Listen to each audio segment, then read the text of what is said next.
You wake up tired, not the kind of tired that sleep fixes, the kind that sits behind your eyes. You tell yourself you should get up. You should try harder.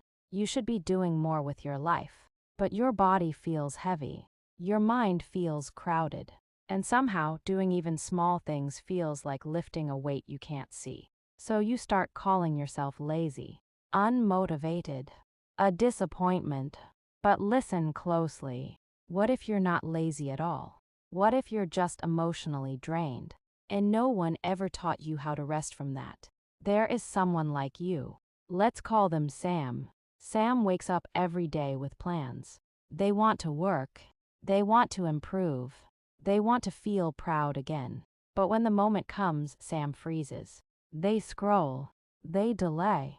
They lie down for just a minute and lose hours. From the outside, it looks like laziness. But inside, Sam is tired in a deeper place. Sam has been holding things in for a long time. Disappointments, unspoken worries, pressure to be okay when they're not. No one sees that part.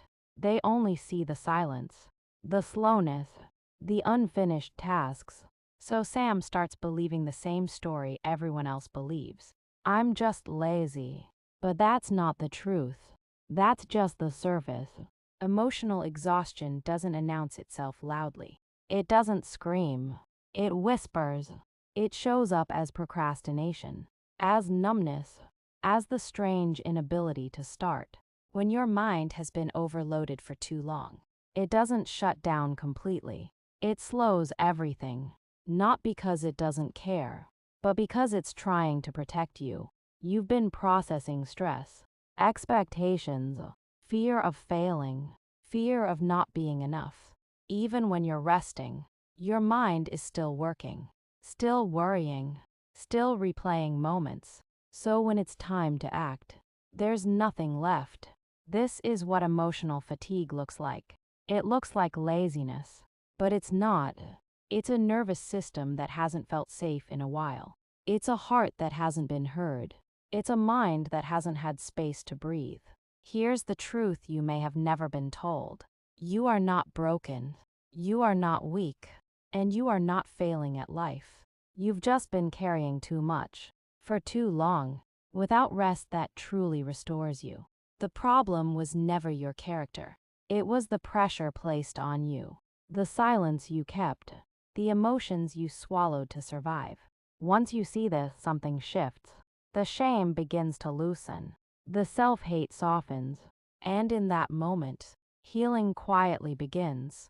You don't need to push harder. You don't need to fix yourself. You need gentleness. Start small, not productive small, human small. Rest without guilt, not escape. Rest. Create boundaries where you can, even tiny ones. Let one task be enough for today. Let one effort count. Speak to yourself the way you would speak to someone you love. With patience, with understanding. Progress doesn't come from pressure. It comes from safety.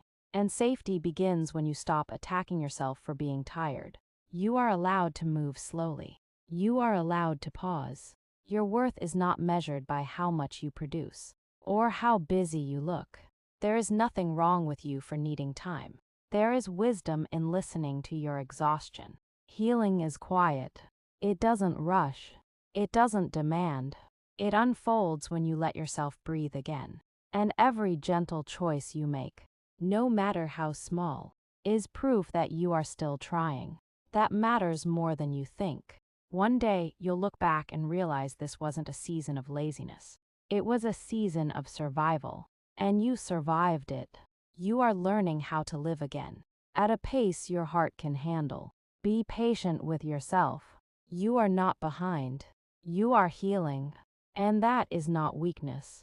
That is strength taking a quieter form.